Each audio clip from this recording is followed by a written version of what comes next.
episode 33, number 251 of the Decoded podcast. I got it right, and I was concerned that I was going to get it wrong. As soon as I hit, as soon as I hit like broadcast, and I'm reading it, I'm like, I felt like I was going to trip. Hmm. I don't know why, Clough, You nailed it. but why was I feeling like a little bit of lack of confidence in my Feeling reading? feeling green. Feeling green. Feeling green. It ain't Sometimes easy. it's refreshing to be green. It ain't easy being green. No, I think Kermit said something about that, didn't he? Kermit had words. Kermit has lots of words. Kermit had lots of words. Um. So I'm wondering about your mindset on when it's good to start wrapping up the school year. What's the indicators for you? So I'm coming in hot, right? I'm going to jump right into it. Here we go.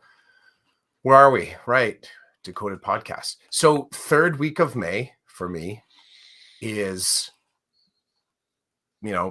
start to pack up my shit week. And I was talking to some colleagues about that, and they had some difficulty. I was putting some stuff in boxes. They're sort of looking. I had piles out in the classroom.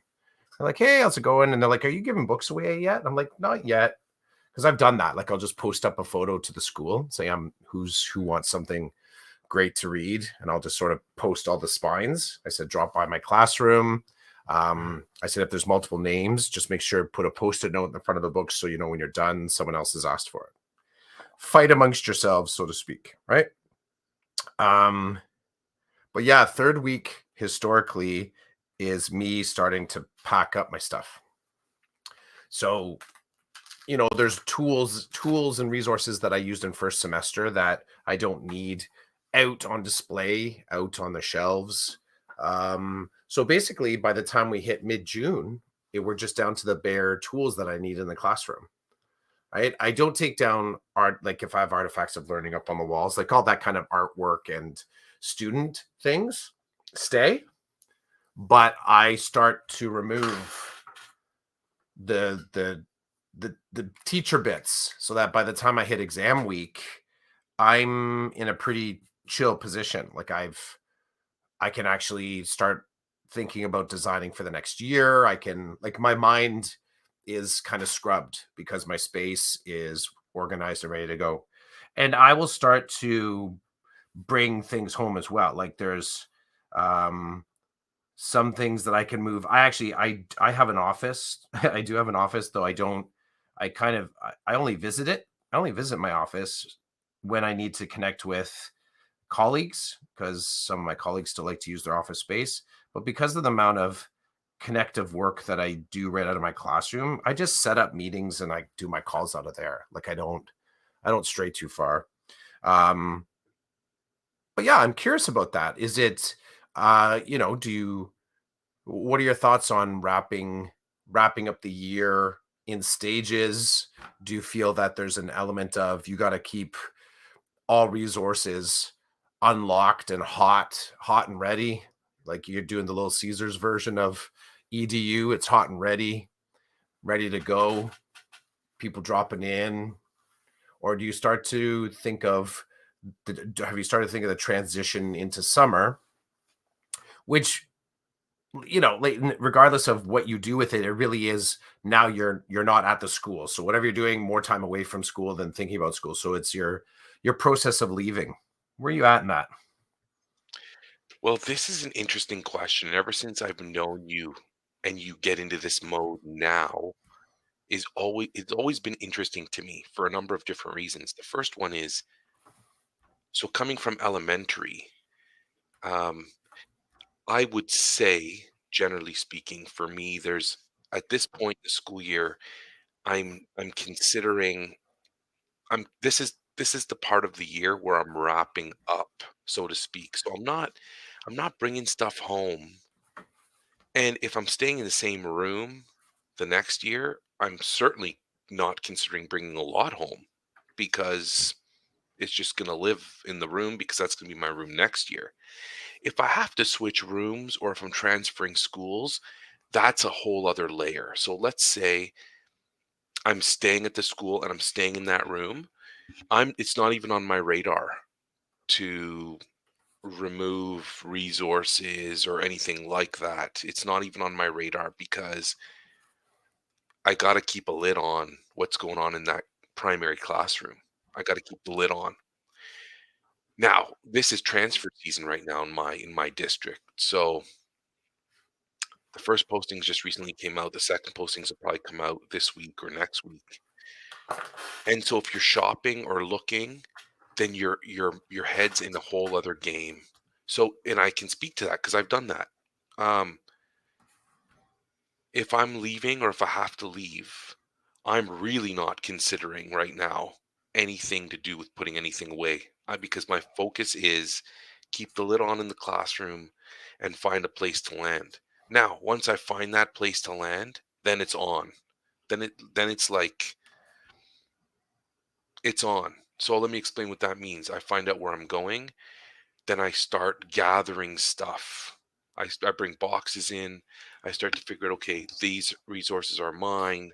These belong to the school. Clearly separate them and start mobilizing to pack and go. Then I look at, okay, what resources can leave now? What items should stay right to close to the end that I still need to keep operations in my room running smoothly? I remember one year, um, I found out early that I was transferring, like maybe second week of May, and then I had to reverse engineer. Um, I wanted all my personal effects gone before the last week of school, so that when we entered into that last week, I wanted none of my stuff in that room, so that on the last day I could just hand in my keys and walk out the door. I reverse engineered, and so for the next 5 weeks, every day at lunch, I slowly carted stuff out to my car. I'd put stuff on the cart, I'd wheel it out, put it in the car. When I get home, I'd empty it and I put it in the basement. And then I just had a plan of what needed to leave when, because I have, I was going to say I had, but I still have lots of picture books and stuff. That's like the bread and butter of a primary classroom. So you need lots of those. Mhm. So there have been it depends on the situation for me. And in my job now, I don't have anything at work. Like I have a picture that my son drew. It's above my desk that I use at the Kitchener location. I have nothing at the Cambridge location where I sit.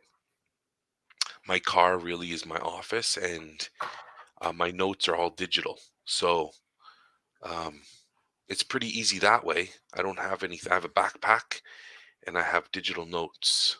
That's my life right now. But if I'm in a classroom and not moving, it's not on my radar. What's on my radar is these kids are starting to. I'm exhausted. The kids are. They're the sun and the heat. They feel that, right? Like they're like, get us out of here. We want to be outside.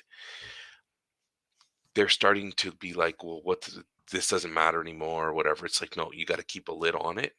You have to. It's pretty cool because by this point I've covered what I would consider the difficult parts of the curriculum. So now it's like I'm wrapping up. If there's new stuff being learned, it's in on my by my measure. It's not difficult by my measure, but every kid's different.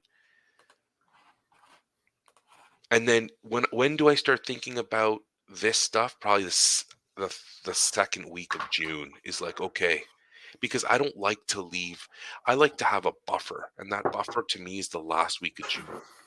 So whatever needs to be moved or returned, it will be done the second and third week of June, so that the fourth week is autopilot. It's we're gonna we're gonna we're gonna pull back a little bit on the seriousness, but only enough so that it feels lighter, but not enough that you're gonna walk around and think that you can do whatever you want, because that's not how it works.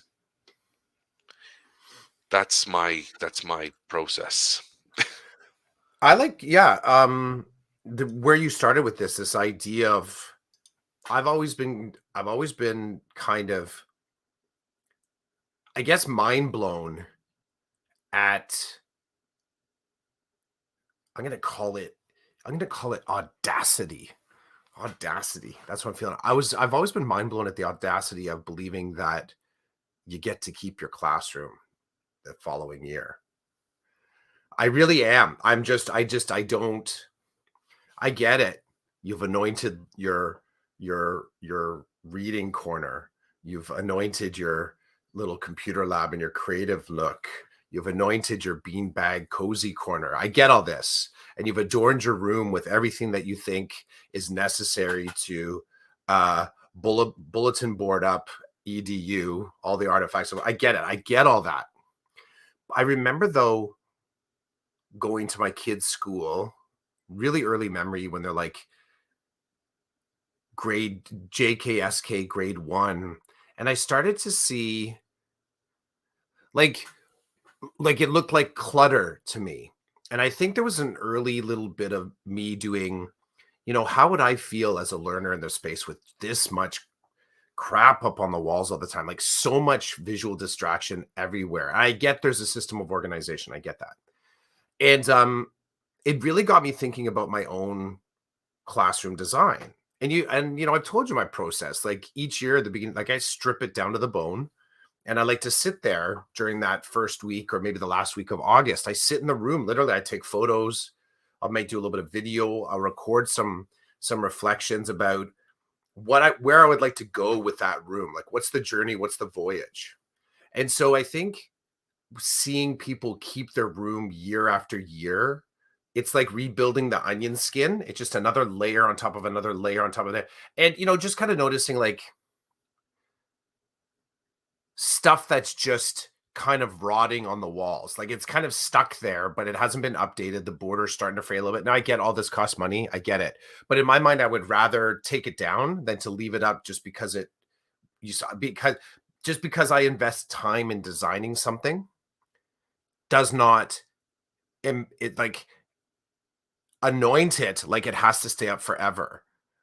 And I think that part of what mind blows me about educators keeping their classrooms year after year after year is that they don't scrub it down at the end of the year. Like they actually don't take it down to a spot where they can really examine the bones of the room. And that's not me. That's not for me. So that idea of like just being able to keep your, I see the dark side of that.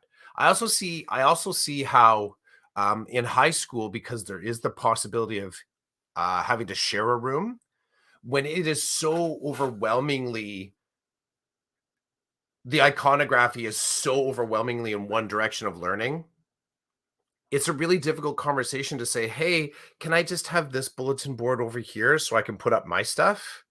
Like it starts to get like when someone's completely colonized a room with only English resources and they say, oh, by the way, we're gonna have 2 sections of math in here. There's got to be room for those things too. And I feel like in order to keep the practice of over adornment from happening, I think for me, it's always been a useful kind of exercise to say, strip it all down to the bones and start over in September or the end of the school year. Because to me, it just reads as clutter, and it starts to read as thoughtless clutter. Like it just stays up because you paid for it or you thought it was good 5 years ago. There's a sub appendices to this also. Like if you're still photocopying that same literacy handout from like the 5 years ago, I think there's a very close connection between those things. Like just believing this one resource is the bomb. No, that word wall's the bomb. I have to have that ABCs up there, with the animals for each one, because that's the one that works every single time, which may be true, but maybe it works better on a different wall. Like I would like to believe that if the kids change in your pedagogy, like I look at that as like maybe siloed learning, as in you haven't changed much in the last 5-7 years. And it would be hard to argue that you have if that anchor chart for the construction of a paragraph has been there. You can tell that that piece of paper is like curled and yellowed, and I think that's a coffee stain on the corner. I go too far. Teacher friends, keep up whatever the hell you want on your walls, right? Short of fire code, you put up whatever you want. For me, it's really important to strip it to the bones and then rebuild it in September again. And when I say rebuild it, it ain't me. It's the kids sort of deciding like this is what could be in this space. Like that's what I kind of wait for. When I sit in the room at the end of August, beginning of September, I'm kind of going on the students that I had the year before that are coming back, the new ones that I've met in bits and pieces, or maybe I've read their IEP or I've talked to their parents or their other support teachers. I'm like, okay, I've got some of the stories going on here. So that's my prep. So this is an activity that I'm going to do in this corner to sort of like create some effervescence here. Let's see what this activity does to the kids, and then I'll build the corner of the space around it. Um, it reminds me a lot about one of the conversations I had way back in the day when we were converting over to I think there was just like this huge kind of explosion of using different digital platforms to connect with the parents. School website, teachers had websites, people were using Moodle. Remember that? Moodle? Did you ever hear about that back in the day? Moodle? I think Moodle's the previous D2L platform. I honestly do. I think it was.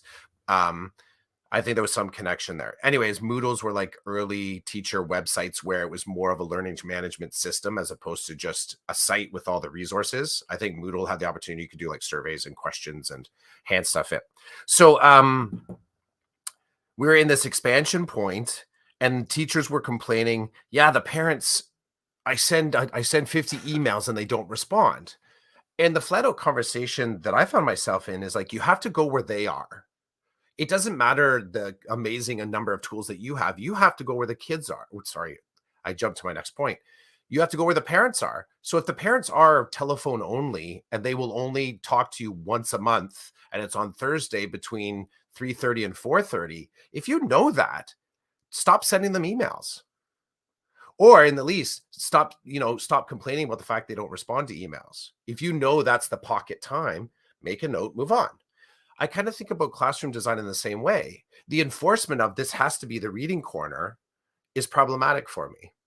It actually is. Actually, even the enforcement of here's everyone to the carpet, like even that in the exact same fashion every single year, I think needs to be revisited. I get that they're tried and true. I get that there's a necessity to standardize some things just so that you're not making yourself nuts every single year, right? We're also balancing wellness in this. For me, I'd found a sweet spot in just stripping it down and actually reconsidering my choices every single year. Is that like, and that's how I led to not having a teacher desk. That's exactly how I got to not needing, not wanting, not using a teacher desk. That's how I got to, yeah, you know what? I think I'm going to have like, I'll have digital projections this way, but I need to have these kind of portable digital projection spots in other places because we're going to be using this other technology. So it can't just be everyone faces the front and looks at the LCD. I need a way to kind of do screens in different spots of the room, depending on what I'm going to play with the kids. So I can't imagine a school year where I would have the same classroom, either by location or just how I design the classroom. I would say easily the last 10 years of my career, if you were to see my classroom, even if I were teaching the same, where I was teaching similar courses, the classes never looked the same. And you actually would probably have to walk in. You'd have to walk in and kind of ask yourself, like, what course you teaching in here? And then once you gave them that key, they'd start to look around and go, oh, they would only be able to unlock specifically what we were doing at any given moment if I gave them the password, because sometimes the artifacts of learning don't necessarily indicate a specific course, right? If you're kind of blending up learning activities and like they could be art up on the walls and it's like, no, those are visual essays that the kids did, right? You could have mathematics and like, no, it's coding practice. So so unless I unlocked it for them, they wouldn't necessarily be able to walk in and go, oh yeah, that's a math classroom. That's an English classroom. That's a learning strats classroom. I always like to try to make I'm just sort of connecting these dots for myself now. I think I'm intentionally trying to keep it from being readily identified as a singular space. And the kids inside know where to look and go to get the resources that they need. I don't need anybody walking in to kind of go, oh yeah, look at that's where they learn the alphabet. That's where the snacks have to be. I only need the kids and myself to know where that shit is inside. I went too far. So you said some things, and Rochelle and I are gonna retort to some Uh-oh. of them. Hey, Michelle. Rochelle, I will post your comments up in a second. I just want to say a couple of things. So I heard everything you said, and with some of the things you said, I nodded. For example, so first of all, when it comes to we it's principals usually let us know it around this time who's moving, so we don't have a choice where we're going to be. I could go to the principal and say, "Hey, I'd like to move to that wing of the school," and they're like, "No, that's not happening. That's the intermediate wing. That's where the intermediate students are, and you're in the primary wing." So we could have that conversation with our administrator, but they're the ones that decide traditionally who's moving where, which classroom you're going to be in. So physical space in my 2/3 of my career, um, if someone goes to the principal to ask to be moved to another room, it's usually there there's something going on. They're up to no good because they're they're causing problems on purpose. Um, that's been my experience. So like, if I'd like a room with all the windows, that's great. I'm gonna have to go and ask about that, but then it's gonna cause drama. Now, I'm not saying don't cause drama if you want to cause drama, but that's not how it works. Traditionally, that's not been how it's worked. So physical space, Can I drop a thing right on that? I had that exact you same you conversation with an can. administrator. High Just where schools are different though, bro, I know, because but I'm just saying those words where they said they asked us, you know, what where would they like, the room to be? They kind of were very open about it. And I said, all that I want for my room is, I said, all that I need is I'd like a window to the outside. And they came back, they said, we don't have one for you. So I came back, I said, what about these 3 rooms? So I went and surveyed the school myself. I'm like, these 3 rooms will be fine. The response back was, but then the teacher will have to move all their stuff out of there. And I point blank said, I'm fine with that. And the administrator, I could see the look on their face. There was an expectation that I was going to back down. Like somehow I was going to say that I was going to agree with, because there's a ton of stuff in the room, that somehow removes my need. That's on them. They can move it to somewhere else. Give them a bunker room. but Chris, not everybody is gonna be good like you. If the principal walks into your room full of windows and says, "Hey, your buddy Jimmy I just asked for your room. We thought we'd give it to him, so now you're going to the bunker." Not everybody's going to be like you and just go with the flow and be like, "Okay, thanks. I'm See, going. and I See would ya. I'll say, pack my stuff and go to the bunker." dude, I saw you post up. What's hashtag leadership? Hashtag leadership is where you don't go to that other person and justify their move by somebody else's needs. That's one of the cruelest way to pitch your staff against each other. If the But principal asks me, what room do I want? And then goes to the person whose room it is and says, by the way, Clough's asking for your room, chids.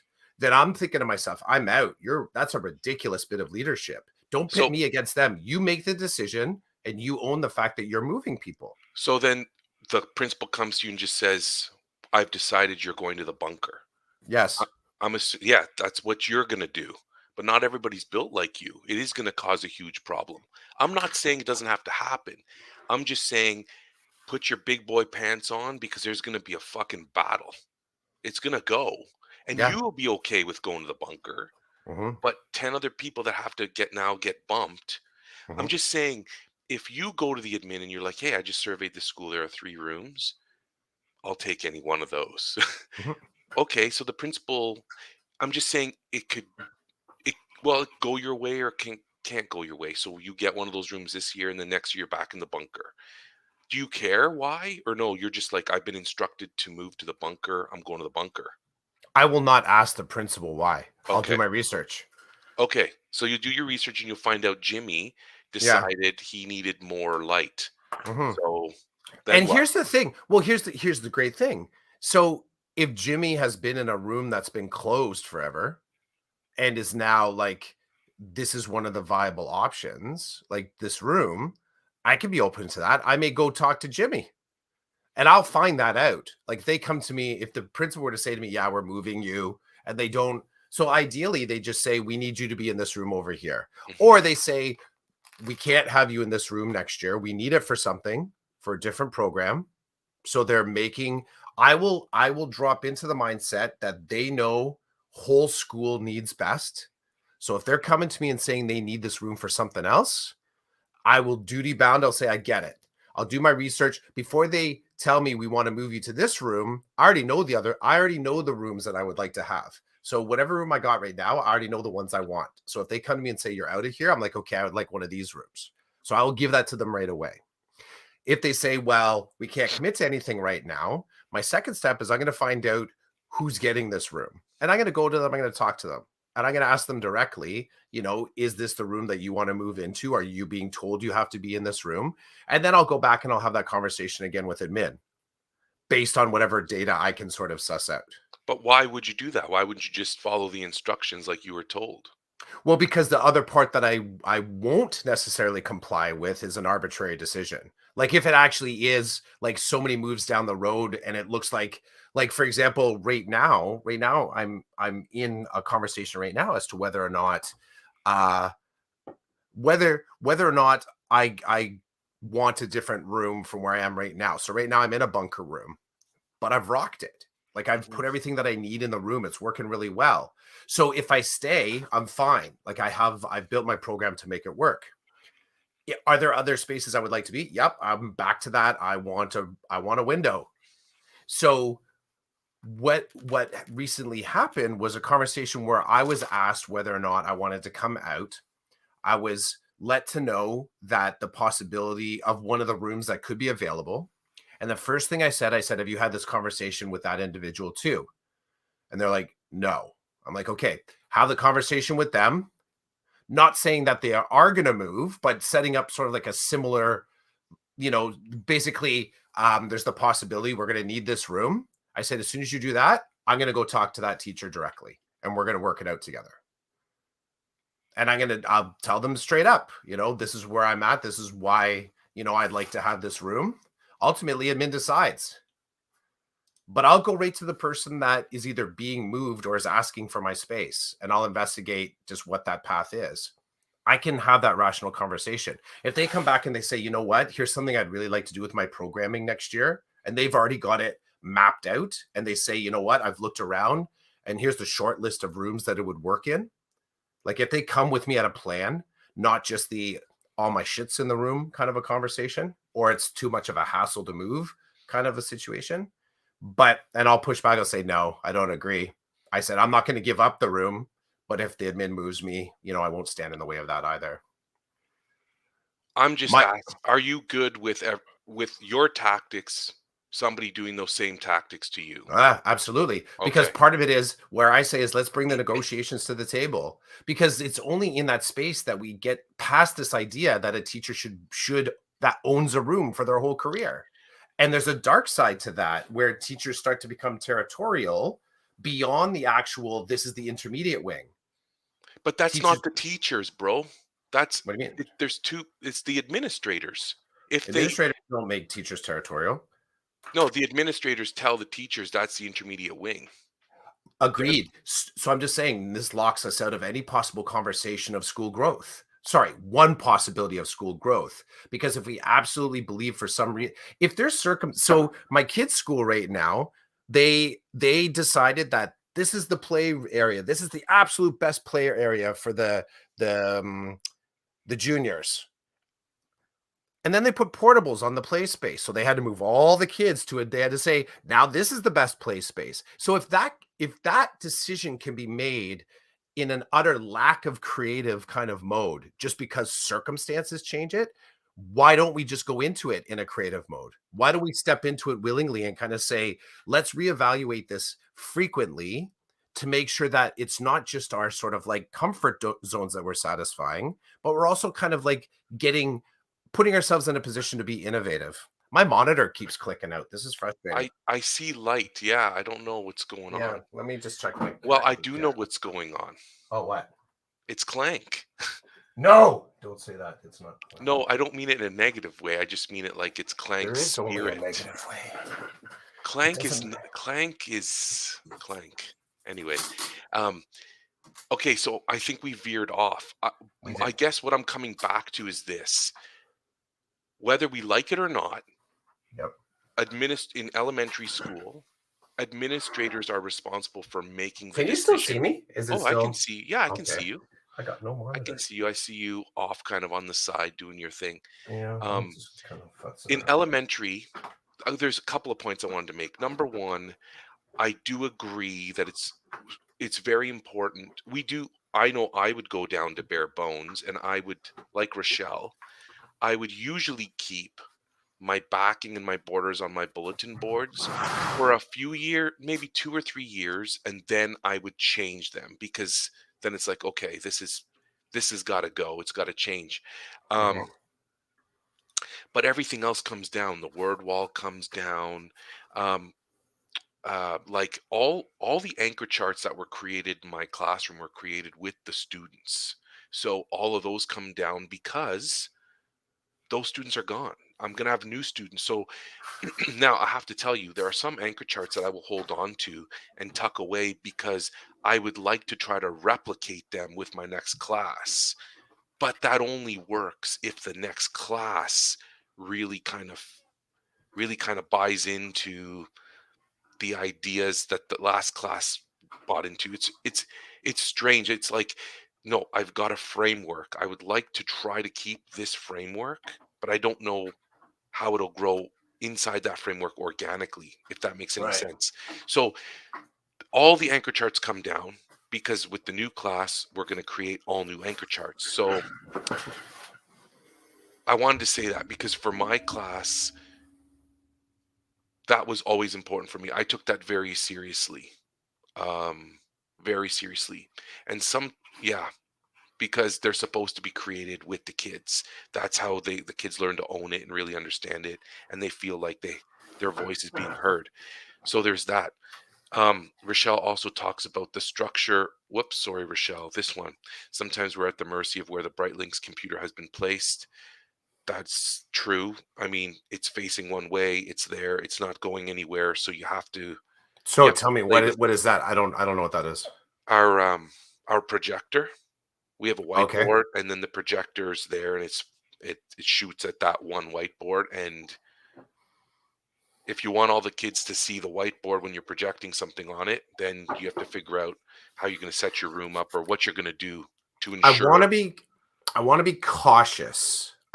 Like to be very, very cautious about so in union stuff, we have this thing called estoppel. And estoppel is a term that means there's no actual rule for it, but we've done it year after year after year.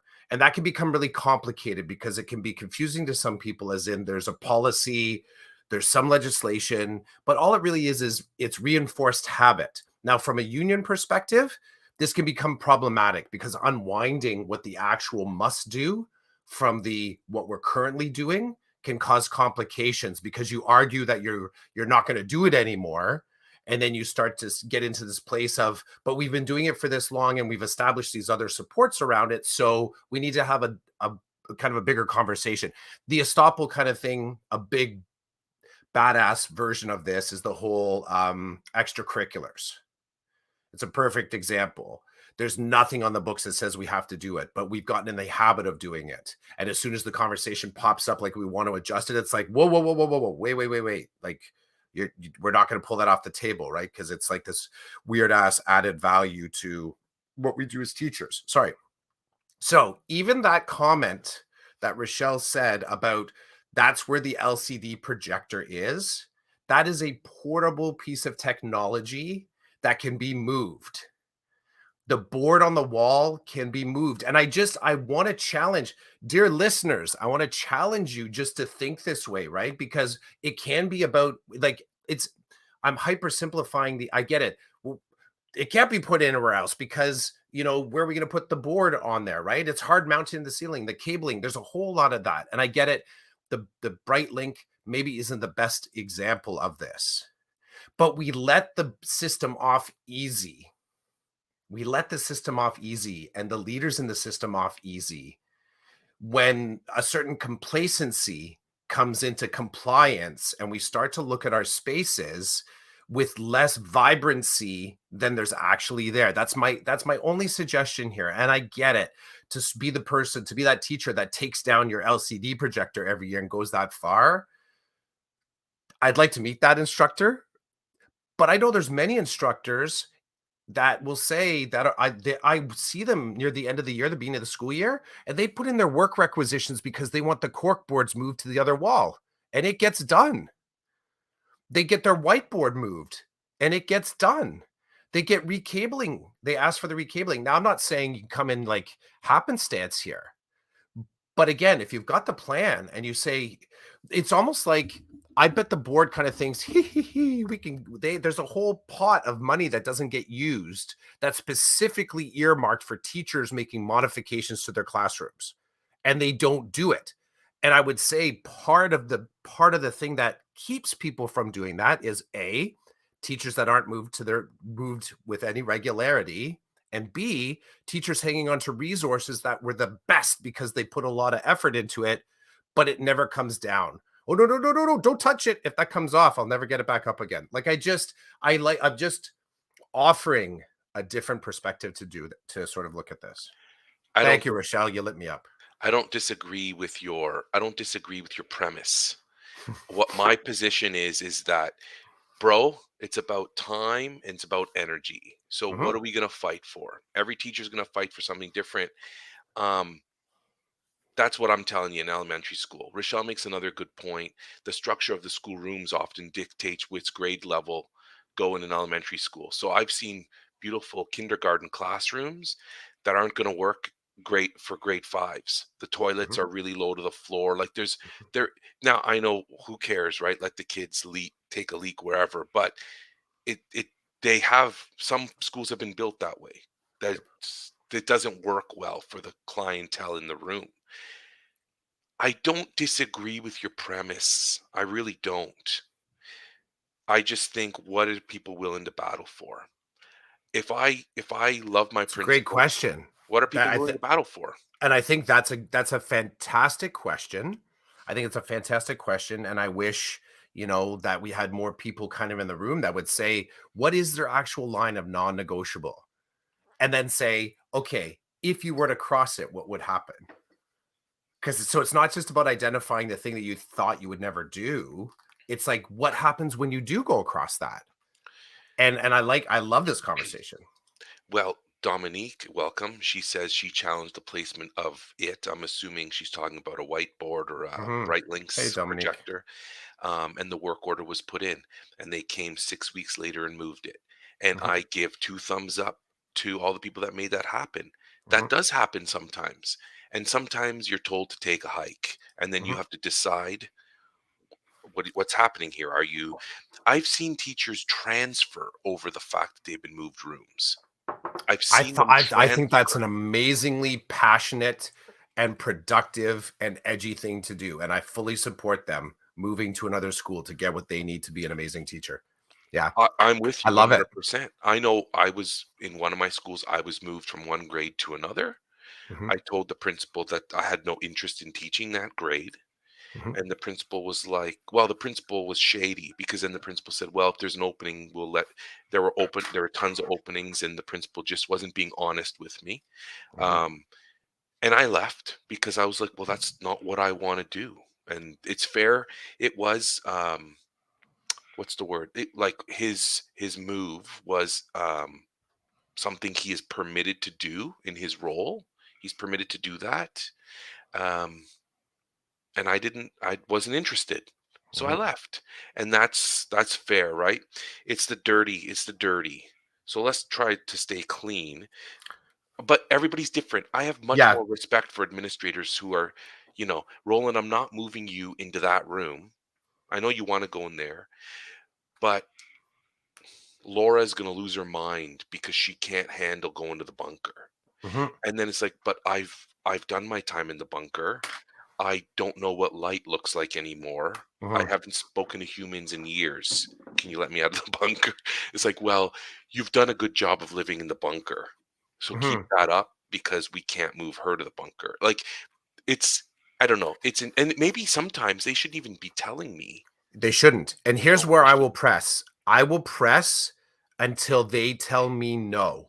I will not bear the responsibility of capitulating and making it easy on them to justify somebody else's suffering or support somebody else's suffering. I will get them to a point. I'll say, I'll just keep coming at them until they say no or they tell me to stop. Like, this is not going to happen this year. So it is a final. I said to one administrator, and like I said, is that your final answer? And they looked at me. They're like, what do you mean? I'm like, I'm looking for a no. I said, because I'm not going to walk away. I'm not going to walk away from this unless you tell me no. And they sort of looked at me and they said, well, it's a no then. I'm like, okay. I And then love I worked on it again the next year. So part of it is like there really is this idea. So I look at like understand what I'm suggesting here after I'm reinforced by my second coffee is just the reminder of the agency that we have. And that's always a good reminder for any educator that we have a ton of agency. And most of what we don't get, it's because we give up on it. We really do. We back down. We get caught in the loop of this is what happens. We're tired. We're at the end of the year, depending on our actual the program that we have, and maybe we're a little bit worn down. We're looking for refreshment. Why make anything more difficult than necessary? I get that. I get all that. But I think at the same time that we have this sort of like community kind of sigh of, whew, we're almost there. I think it's also really important to just have the reminder of, but there's things worth fighting for. Absolutely. Push, even if it's 6 weeks out, you got that whiteboard change. And if that was something that if you were sitting like me, if I'm sitting in that classroom, if I'm spending like sometimes I spend, you know, a full day's worth of work, maybe over a couple days, sitting there and kind of making some notes and thinking, yeah, I think I could do this with literacy in this spot this year. Um, if I've done this sort of like concerted thinking with intention and I don't fight for that, then I sort of like it just connects like I'm going to fight for it. So I have a plan. To go on a whim, I would never do. So I'm not suggesting people just to become rebels. But I am kind of saying, I think you said big kid pants at some point, but like just stay in that conversation until you are told directly, no, it's not going to happen. Do not walk, do not walk away from a conversation believing you've been told no, but the word has never been said. Because I really do believe you're betraying your own self-interest and you're betraying your own like power. like I said, it depends on what you're willing to fight for. Of course. One time I was called to the office and told I was gonna be well, first I wasn't told. I went to the office and the principal was using their they were using our friendship outside of the school to start the Mhm. conversation. And finally I said, "What's up?" Because this isn't working. Like you're using I see what you're doing and I don't like it. So what am I here for? You're getting a new student. No.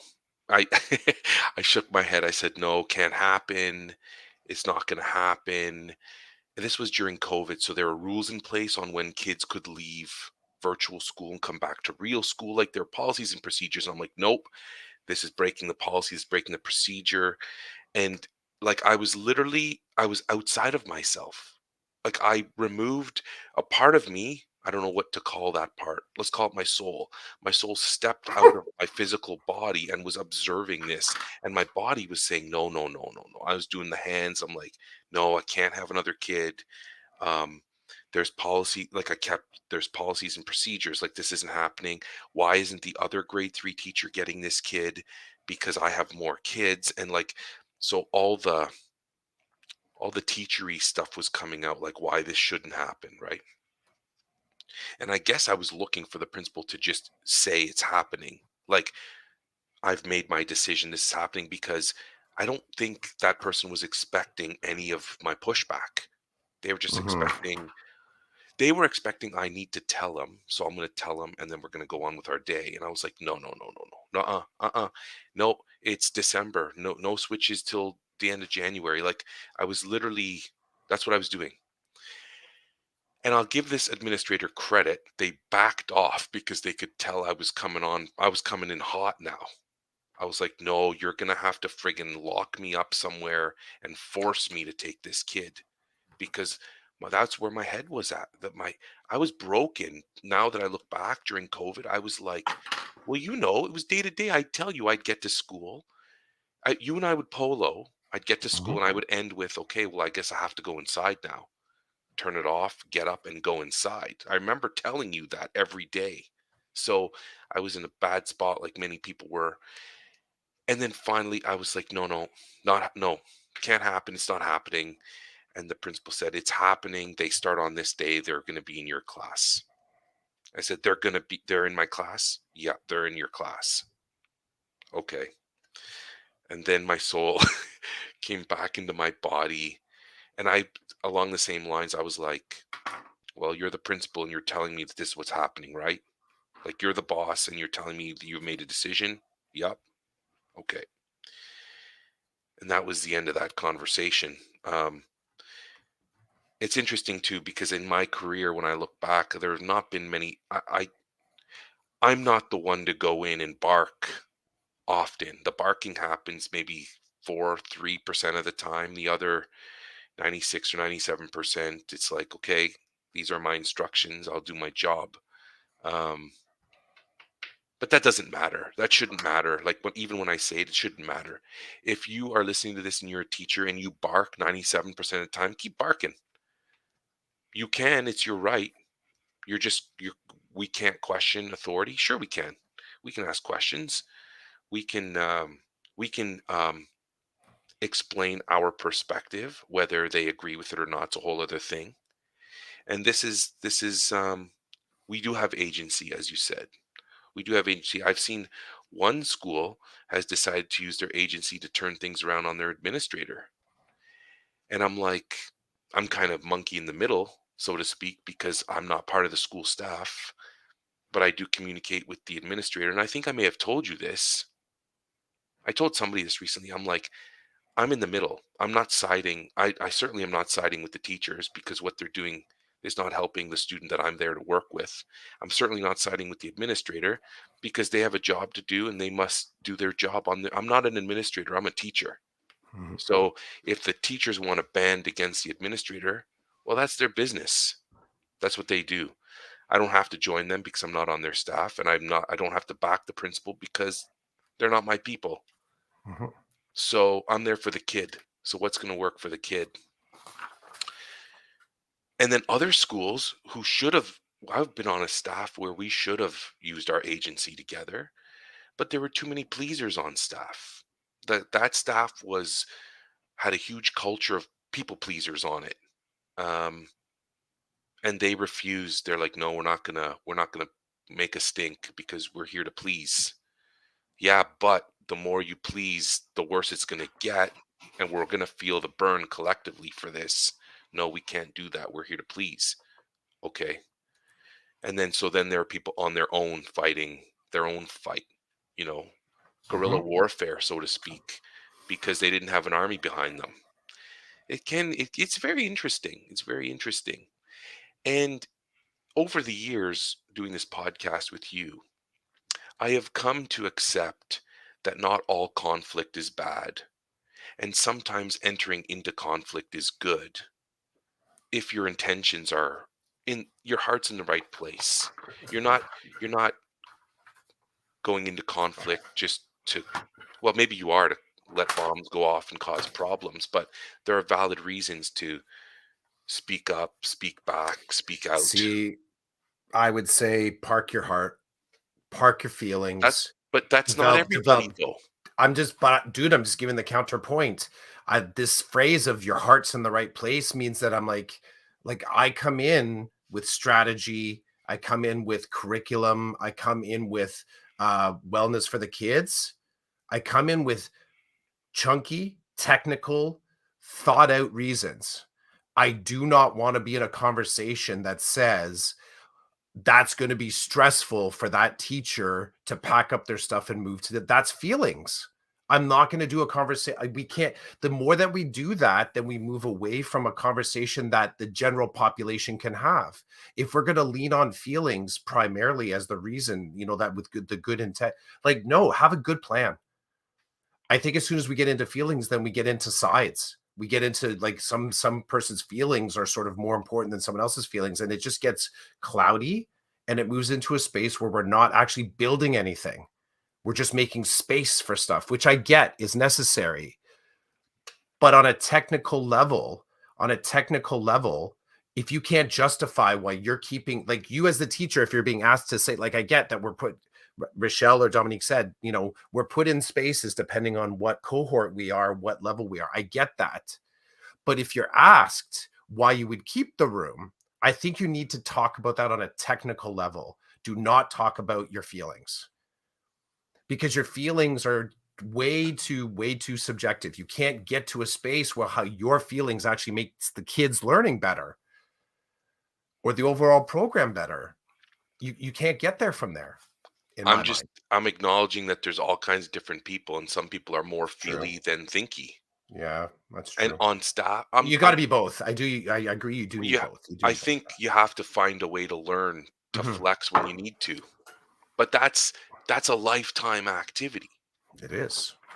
And I've spent a lifetime doing it. well, you're not done yet. You still got I like ain't done 48 yet. years or something to go, right? According to Don't your put daddy in the corner.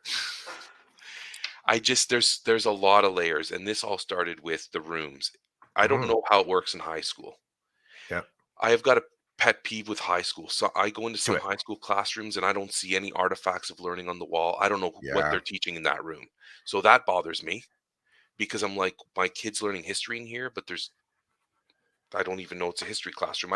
I, as a parent, want to walk into a room and want to get a vibe for what's happening in this room based on what I see. Yep. And then there's the whole other opposite, bro. It's tricky though, right? Because if you have no fluency in it, whatever you interpret from the doorway, you and I talked about this in a pod. Whatever you think you're reading from the doorway is bullshit. You have to be a part of the class to really understand it. So on one hand, I think right now you're not using your parent head.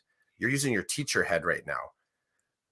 I think you're talking Wow. more it sounds more like from the teacher perspective, like your analytical mind. I don't know if parents necessarily I don't know if most parents even know when they walk in where they're supposed to look. Like, I don't know if they actually have a clue. Like, they kind of look like, wow, this looks like a whole lot of something. And then they're like, okay, where's Jimmy's painting? And then everything kind of disappears just to see Jimmy's painting corner or his, whatever his behavior chart looked like that day. Like, I don't think actually parents come in with any tools of being able to understand, even if it said this is a history class, like for them to actually understand what they're seeing. You know what I mean? I think that takes some work to kind of nurture that understanding. Really? Mhm. I don't know if I agree because when I go into places, I may not know what to expect, but my brain tells me that most likely should be things around that will give me clues that will either solidify where I am or confuse me about where I am. Like I said, bro, if you went into I know there's classes where there's a teacher that's been in that room forever and they have all of their subject matter up in that room, okay? And then there's another teacher that gets it for one period of a day and the parent comes in to talk to them about civics Mhm. and there's only mathematics up on the wall. So there's a reality there where there's I get already that a reality. yeah, there's a disconnect there where you could walk into a space and there's zero there. You know what I mean? Like if you wanted to get an understanding of what the classroom is composed of, it just for me, I think it's a bad measure for what the classroom looks like. Because I That will makes tell you, I've been in elementary classrooms. I'm like, this place is a mess. This is a mess. I don't even want to start to try and decode it because I cannot from here begin to understand what goes on in this classroom.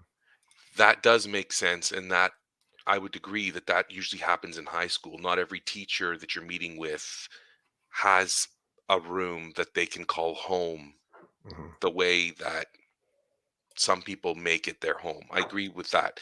Um, Again, in elementary, usually the teacher you're meeting with, like, they're not going to have French teachers meet in my classroom. They're going to have French teachers meet in a, this is my experience over the years. They usually have them in a neutral place. So if you're meeting Monsieur Jim in the gym. You know, Monsieur obviously, Jim's doing well. I like that. Monsieur Jim, yeah, it's Jimmy's Monsieur uncle. He's Jimmy. a French teacher. It's Um, his, there's a lot of gyms. he might be in the gym because he doesn't have a classroom. He Exactly. visits different rooms. Yeah, yeah, I get that. I get that. Um, anyway, yeah, good conversation. Like, I'm just thinking about again elementary classrooms and just there are some there's all kinds of different people. There's no other way to put it. There are some people who you're right. You know that in Jimmy's classroom, the reading corner hasn't moved in 10 years. You just know that. But there's other classrooms where the teacher has no desk and the kids who are walking in don't know where the reading corner is going to be, or even if you can call it a corner. Mhm. This reminds me, and Rochelle's going to like this because when Rochelle and I worked together, we had a principal who was very open. So for some reason, this principal, and I enjoyed this principal really liked my thinking around innovation, trying different things. She was really open to it, which is fun. And I remember after one of our podcasts around using the hallways to learn, right? Mm, that Why was a do I? great podcast. I That was a big remember talking about podcast. the yeah. Why do so Rochelle, I hope you remember where I was located in the building. Where I was located in the building, I had a couple of halls where there was nobody else around me. So letting my kids use those spaces to do Mhm, their learning was perfect because it was like my classroom was extended, mhm. right? They knew, hey, can we go sit in this section in the hall? Yeah, as long as I can see you, we're good because supervision's an issue. Yeah. But I could position myself so I could see my classroom and I could see all the kids up and down and around this hall. And I remember going to the principal and saying, listen, how do you feel about sometimes my whole class comes out into the main drag hallway where there's lots of light, there's lots of floor space, and we work there. And I explained to her, this is my thinking. And she knew about the podcast. Chris and I did a podcast. We're talking about these spaces that, like, it's just great to be in a new We space. were talking about whole school learning. I think we Yeah, were even riffing on, like, not whole school participation, but using all elements of areas. it. Yeah. I think we're talking about the book, The Third Teacher, too, that idea of how to use the walls, the stairs, the outdoors, so everywhere can potentially be a learning space. And we were also talking about impacting kids wandering the halls and their ability to kind of learn along the path. Like, that's cool. I love it. She was all over it. Mhm, And so we did it a bunch of times that year. And again, I talked to my students and I said, listen, here's what I'm thinking. Sometimes being in this room, and Rochelle knows my room too, there's little window, like three little windows. One of them opened like 10 millimeters, okay? Because this building was designed during a time where AC was the thing, and they were like, we have AC. There's no need to open any windows because but they didn't think about the AC breaking like twice a year or whatever, and then taking 4 months to fix it. So I was locked in this room with basically no window, no view of the outside world, and mhm. sometimes it gets old. So I remember saying to the kids, like, "Hey, I want to try this. Like, we're going to go into the main hallway. This is what you're working on. You can spread out as you wish. Um, there are some non-negotiables. Like, you can't be as loud as you'd like to be because we're not going to be the ones to disturb the entire school. I don't want to Yeah. hear that, right? Um, we're not going to disturb the whole school and we're not going to get in anybody's way. So if people are walking in the hallway, like, I don't want you in the middle of the hallway.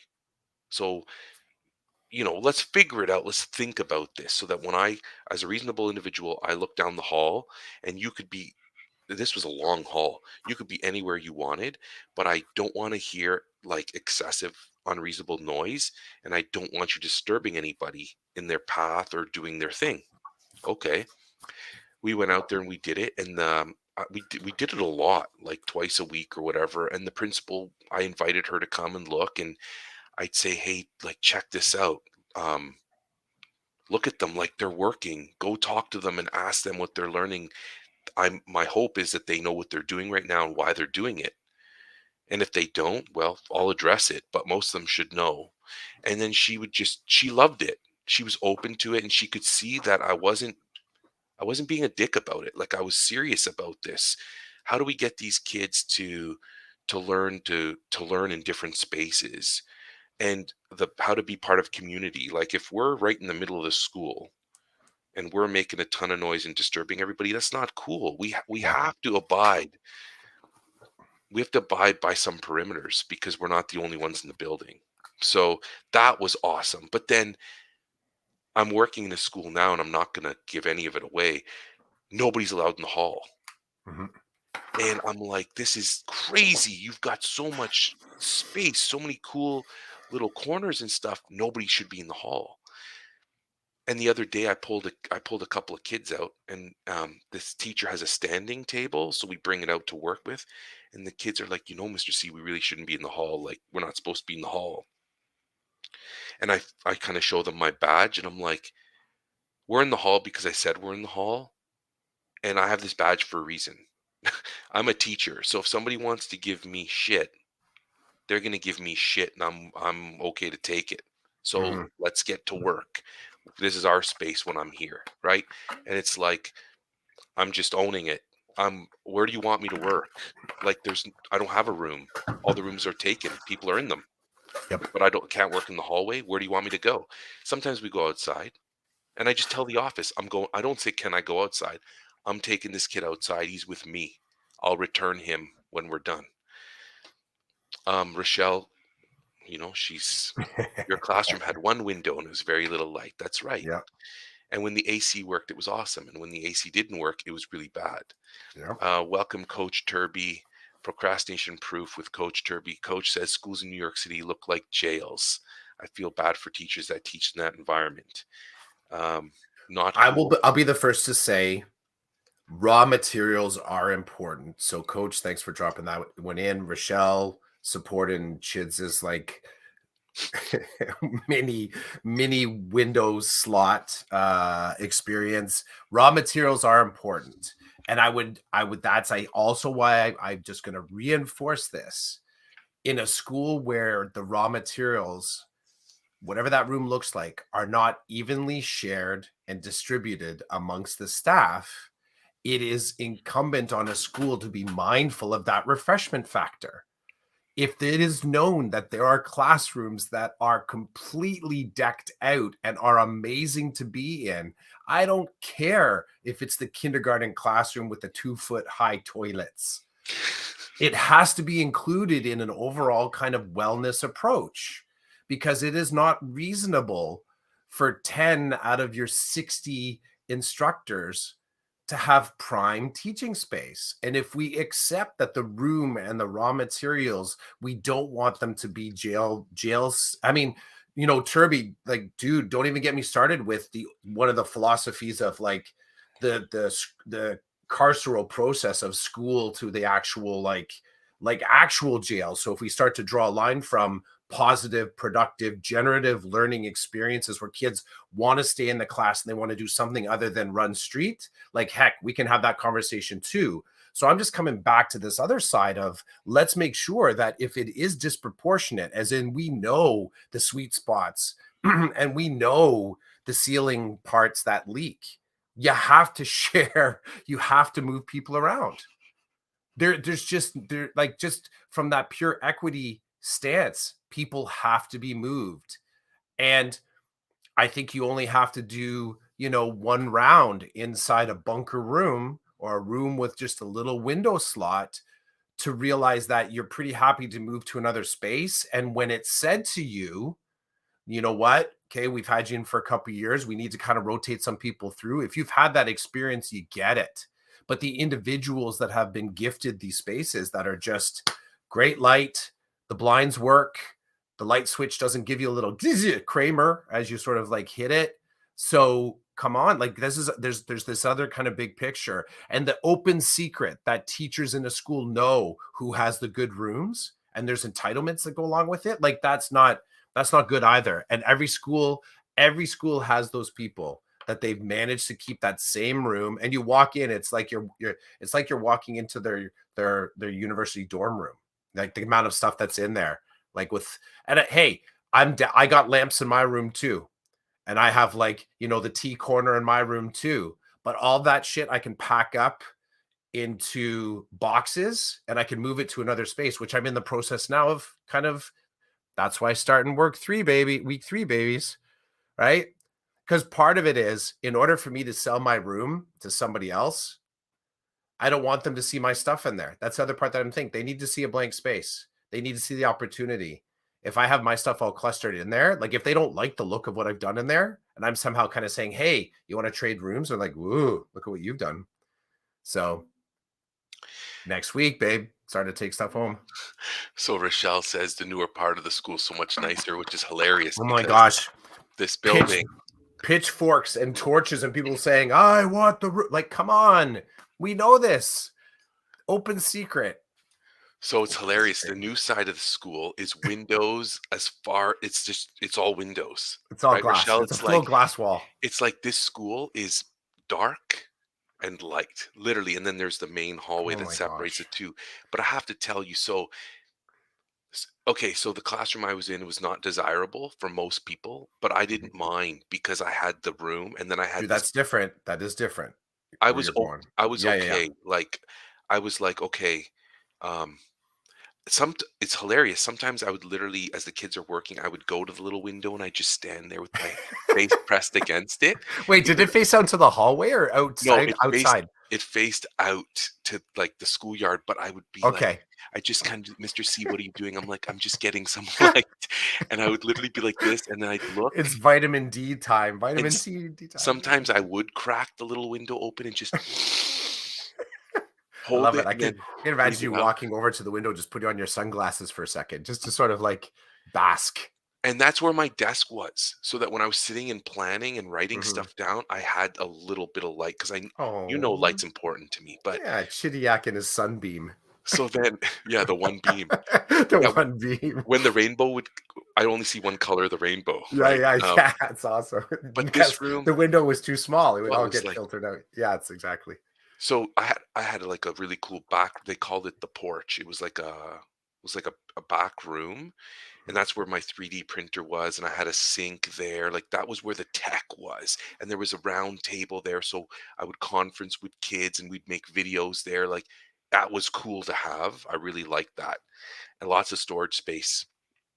So I was okay with that, but I knew coming in, here's a whole other layer. Coming into the school, I was the new guy. So mhm. everybody was probably like, well, that room's going to be Chidiacs. Give him the Yeah. shittiest room in the building. But again, I loved it for a number of different reasons. I had that patio space and I had a 3D Mhm, printer that was loud as hell. So it's like when it was in there, you couldn't really hear it. And then the second thing was my father-in-law retired from that school and he retired from that room. So I was like, this is kind of cool to keep it in the family. There was some, that's more of a feeling thing, but there was some cool stuff going on there. But my teaching partner, she was like, you leave my room, walk through the main hallway and then into the new section.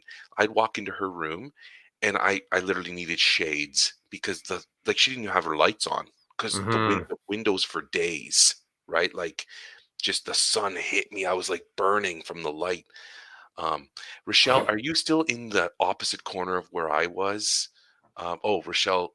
Okay, we've got some comments, but Rochelle's saying I like my room in the old part because no one can find me. Yeah, This is different though. This is I different, know. but I will say, sorry, Chids, sorry, Rochelle. If we're sort of putting up for auction any rooms, then yours would still be considered. Like that's where I'm talking about this equity thing. Because maybe somebody else wants to hide out a little bit. Maybe somebody else only wants to tan their eye, their eyeballs on the window, right? Maybe somebody else wants that quiet porch thing for something else. So I get it. If people are willing to stay and they enjoy where they're staying, but that's not what this conversation's about. Because if we know that some people get better deals on the rooms and the spaces for no other reason as that's how it's always been, or these other justifiers that no one's really just kind of pushed hard enough on it to see if that's a real issue or just making it easy on the decision makers, I say push into that space and stay pushing on that space until you get some clarity. That's all. 100%. I mean, so for a number of different reasons, that room I was okay with that room because I saw the positives outweighed the negatives for me, Mhm. and like I said, I would just "Kids, Mr. C needs a second," I just go right to the window, and I'd be like, "Oh, looks like out there? Okay." Um, Dominique says, "We do too, Rochelle. It's the senior hall with functioning AC." Yeah. So, So that's another layer altogether where it's not just about where you think your programming could grow, where facility is actually disproportionately distributed, where you have crap. I did an interview. It was I did an interview way back in the day at a high school. And what was the phrase? The school that I was in had it was something like 65% AC. And they were proud of that. I'm like, "So 35% of the school gets no AC?" I'm like, how is that like a thing?" Like I would it would just strike me better to have 100% that kinda runs poorly than 65% that runs amazingly, right? Because 'Cause you're gonna have the people basically and because then it's gonna like, "Shut that door, the air conditioning's on." It's like, "But it's so hot in this wing of the school," right? Like, it's just creating this, like, have and have not system, an arbitrary have and have not. Come on. Come on. You're walking out at the end of the day, someone just like, "I feel great. I'm gonna go for a walk outside." You're like, "I've been cooking in my classroom all day long. I didn't know you did culinary." "No, it's hot in my room." I'm like totally look at me. Like my shirt's clinging to me like a crepe. Like, like, come on. The that's senior always wing has yeah. AC. Yeah, like this seniors, need protection from their own sweatiness. Or the office has AC, but Oh, nobody else that's does, that's right? bad too. Yeah, for individuals that basically just sit stationary all day, right? It's M crazy, bro. The other day I was at, Cambridge Bosco, and their Sorry, AC support staff. I'm not harshing, but really, like, I no, know I get my steps in. I'm not sitting at all. So if there isn't fresh air coming in my room, I am not a breath of fresh air at the end of the day, right? And I'm not stopping to slap on more deodorant. I'm gonna be a sweaty mess. that's bro, I don't know how many schools I've worked at where there's no AC, Mhm. and we're getting baked. The kids that aren't Yeah. getting baked. It's like I always say to anybody in EDU, it's like, who oh, I'm not gonna say it. I was gonna call people bad word, but I'm not gonna do that. Who's building places for young children to go and sweat to death all day? Like, I don't Mhm. understand that concept, but I mean, if you're gonna put AC anywhere, I would think schools would be a primary place to put them because you have little people trying to learn, and it's hilarious. It's always been hilarious to me to look at these kids in September and September mostly, and then May and June. They're literally baking as I'm trying to do mathematics with them. They're Mhm. baking. They're checked out, and it's like, hey, focus on your work. Mr. C, I'm dying. Yeah, so am I. Let's get back to like it's stupid. It's stupid. The blinds are closed. There's 15 fans, and that's the thing. I'd buy my own fans and bring them all in. We do. And We somebody's like, do. "Oh, you got too many things plugged in. Are you kidding me? Go away. It's a fire hazard. The whole school's a fire hazard." Because this room was built in 1972 and there's one outlet on one wall. I remember in my first classroom when I was a brand new teacher, the library technician walked into my room and I had a stack of newspapers. I had like 15 newspapers, okay? And um, she says, "That's a fire hazard." And I looked around the room at all the paper and all the books, and I'm like, this stack is a fire hazard? And it was nowhere near, like, it was not near plugs. It was not near, it was just sitting like on a shelf. She's like, "That's a fire hazard." I'm like, this whole classroom's a fire hazard. What about all the math textbooks over there? They won't burn? If so, like, and she laughed at me. And I was like, none of that's gonna burn? Only these newspapers? And I laughed and walked away. And now that I look back, I'm like, whoa, I was a real dick. But I was like, go away. I'm a first year teacher. I don't even know what I'm doing. And you don't like where the newspapers are? I was literally looking for, are they near the candle for the prayer center? Like, I was like, what do you mean fire hazard? I'm sure in technical terms it probably was, but I didn't understand. So I was like, whatever. The whole friggin' school's a fire hazard.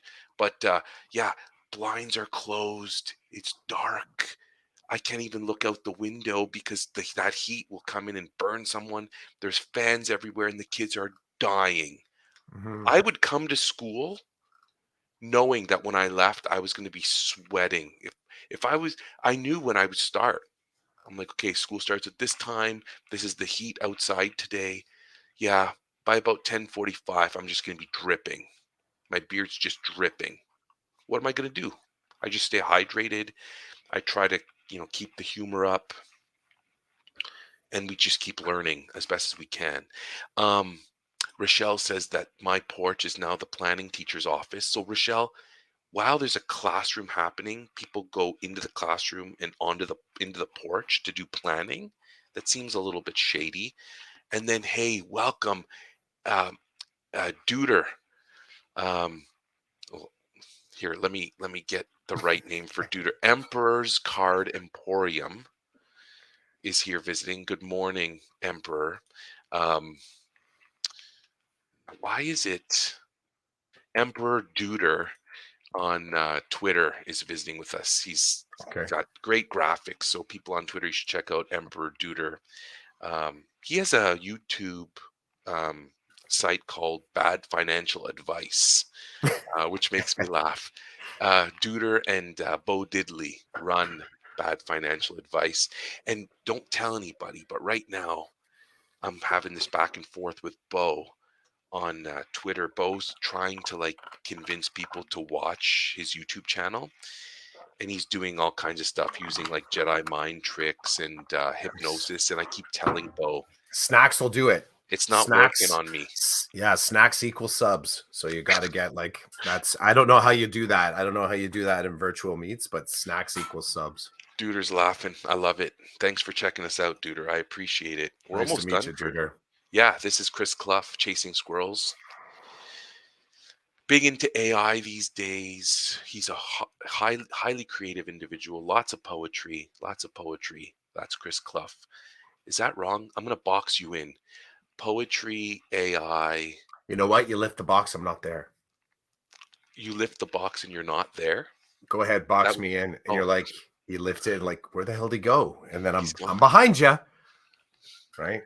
Yeah, well, there's a box around. So There's a box. Clough is somewhere maybe It's near the somewhere. box. I'm hanging near the box. Yeah. Um, oh, this was a good chat about you. You brought me back to a place like so. Right now, I don't have a classroom. Right, I'm mobile.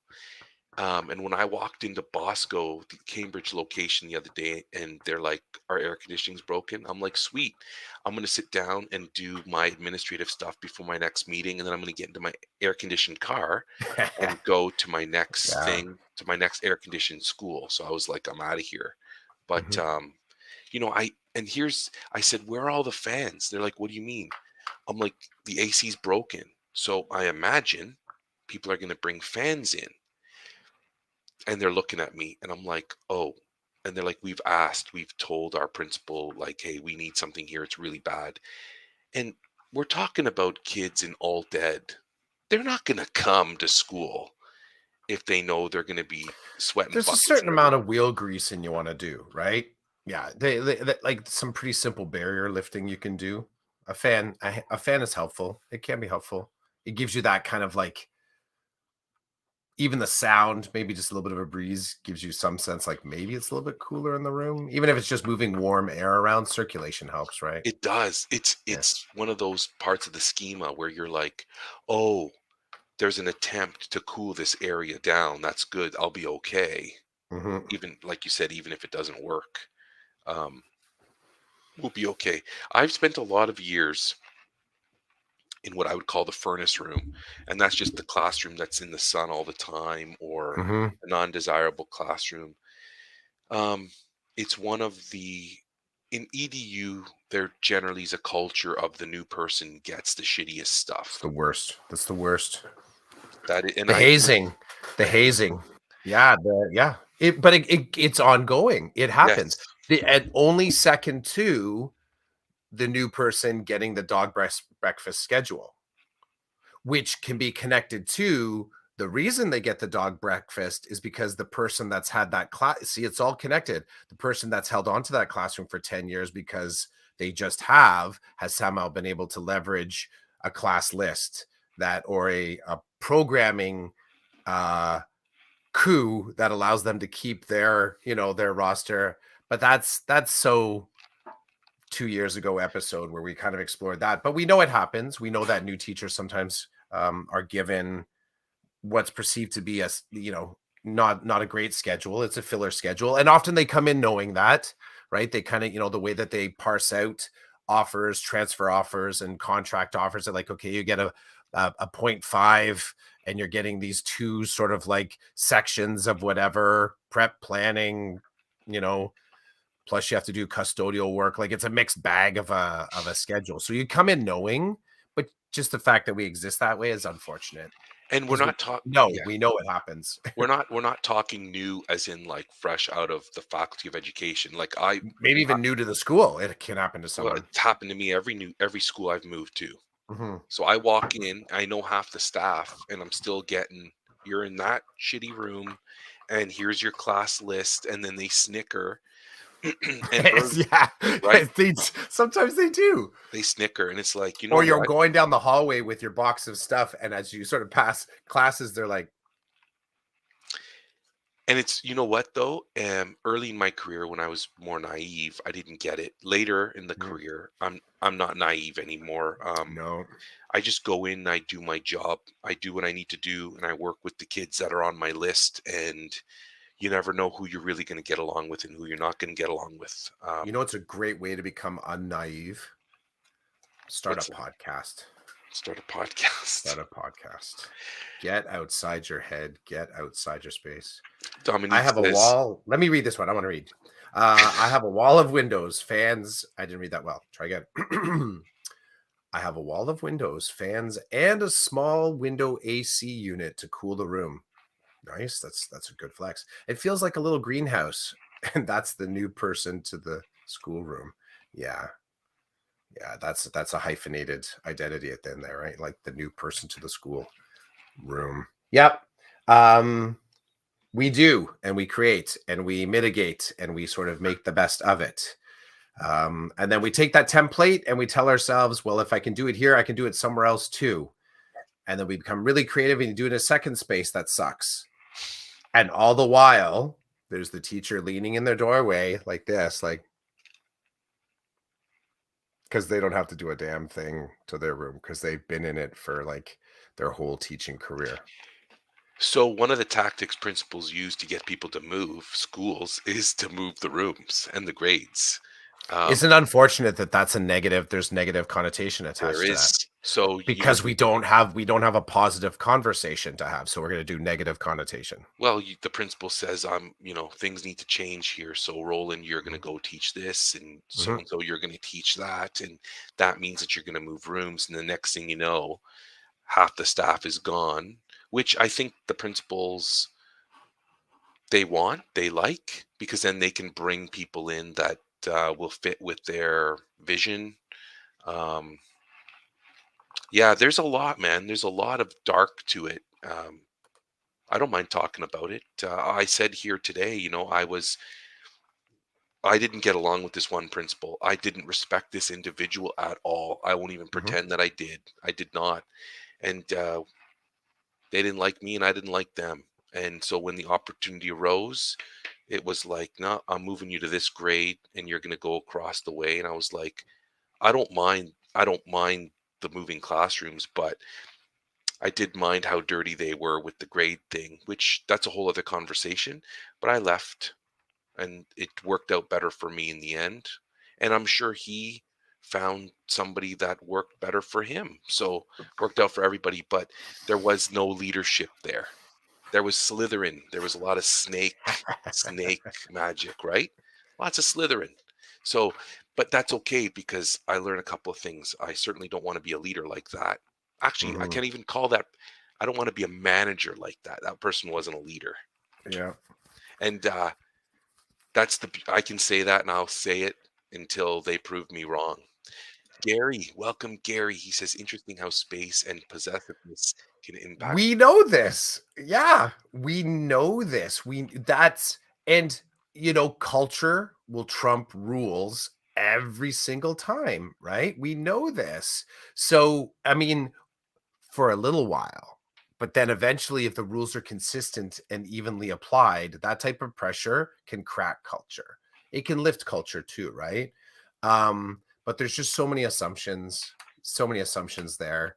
Like, I kudos to any teacher, any educator that's able to stand up at a staff meeting and kind of say, okay, everybody, what do you think? Let's have a conversation about, reallocating our rooms. Like, what rooms do people want to teach out of? Like, to have that as an open conversation as opposed to an open secret, man, that would be a powerful, powerful conversation. It would definitely get out of hand. There'd be fistfights. There'd be tears. There'd be like, I'm transferring then if I can't have that, right? I'm going on a leave. Like all these other tools that sometimes pop up that make it seem like, man, we've got a whole lot of culture and not a lot of conversation because, like, man, the so I'll do a plug, right? The that Words Keep Wolves at Bay. The prompt for this week, prompt 6, is mujo. And mujo is that being Japanese word. My understanding is that it's do not be accustomed to impermanence. Stay in the moment, but recognize that moments are stacked on top of each other and nothing's the same moment to moment. So You want to read coming this for one? your room, Gary. I'm coming for your classroom. You want to read this one, Christopher? Oh, listener Rochelle, is it Coker or Kosher? It's Kosher. Cooker. Cooker. I didn't even get the right. Rochelle Cooker says, agreed, Gary. Seeing that right now. That scares me about Rochelle's school because I thought everything was great there right now, but who am I Everything to is awesome. Rochelle, do you know? Yeah, everything's cool. It's cool to be part of the team. Rochelle, Mhm. Man. did you know, Rochelle, that in our school board's computer system, I am a literacy teacher at your school? Did you know that, Nice. Rochelle? Nice. Because God forbid that they designate me as a re-engagement teacher at the alternative site. God forbid. I've Do you been ever fighting. say God permits? Do Uh, you use the I other one? Do you do. ever say?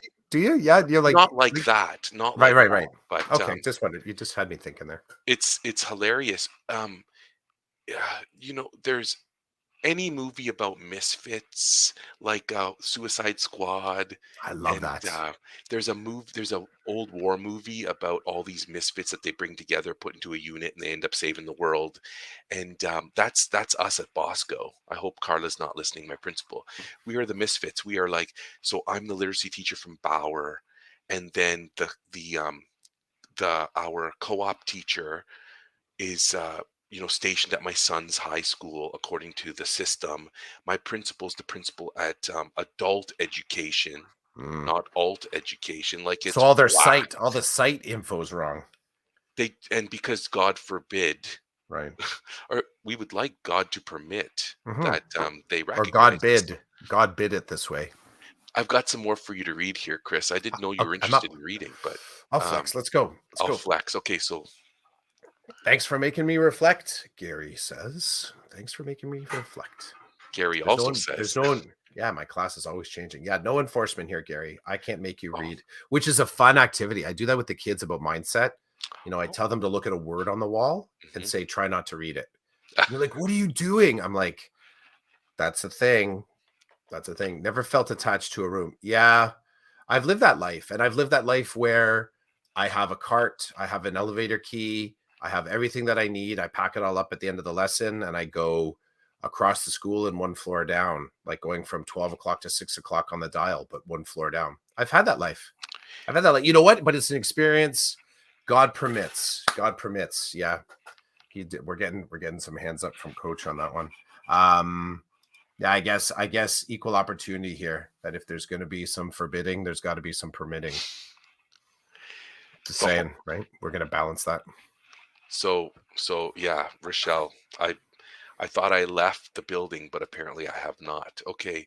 Oh, it's a tape dispenser and there's words all over it, Chris. What does it say?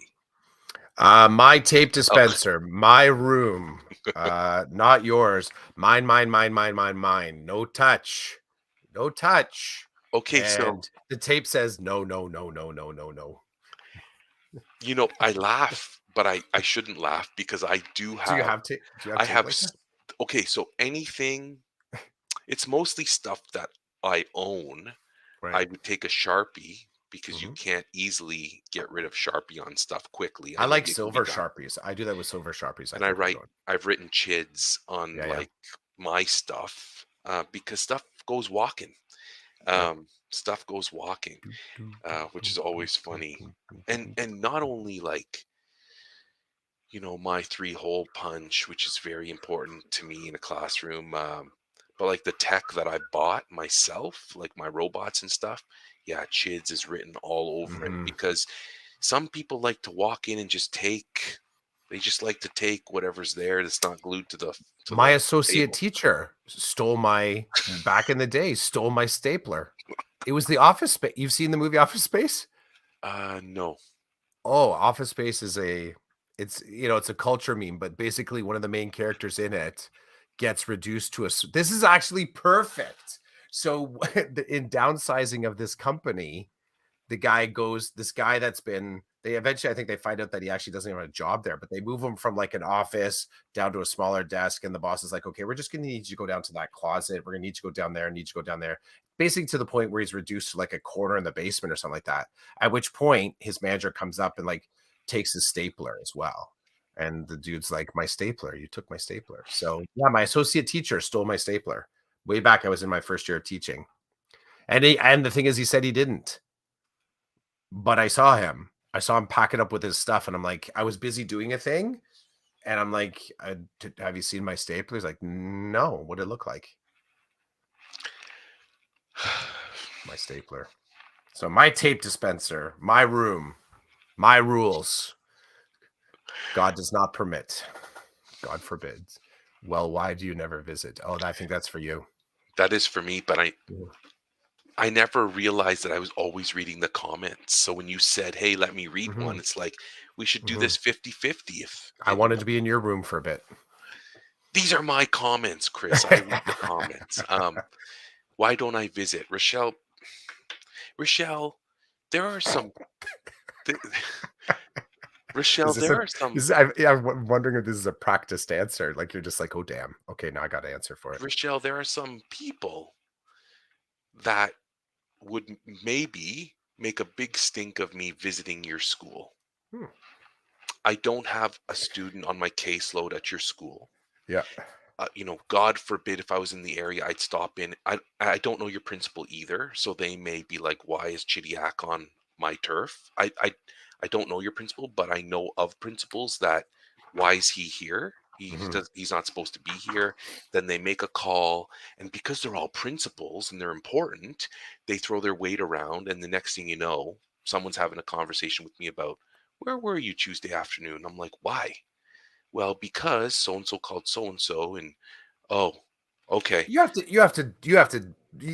Like, I mean, your schedule too, the way you scheduled your day, it's data tracked, right? Like, so it's data driven. So you go where you need to be, right? It's kind of like it'd be Yeah. the equivalent, like it's not like the math teacher suddenly shows up in the English class and says, "Yo, I want to teach this class today." Despite that might be really fun. It's kind of like that, right? Your portfolio doesn't lead you there. No, no. But I mean, I could easily say, well, the system says I belong here. And can I sit down for my lunch here? The Mhm, system says I belong here. Anyway, so that's why I don't visit Rochelle. mhm. Um, Dominique has something she wants to say. I spray painted my stapler and hole punch purple. Nobody tries to walk away with it. You know what, Dominique?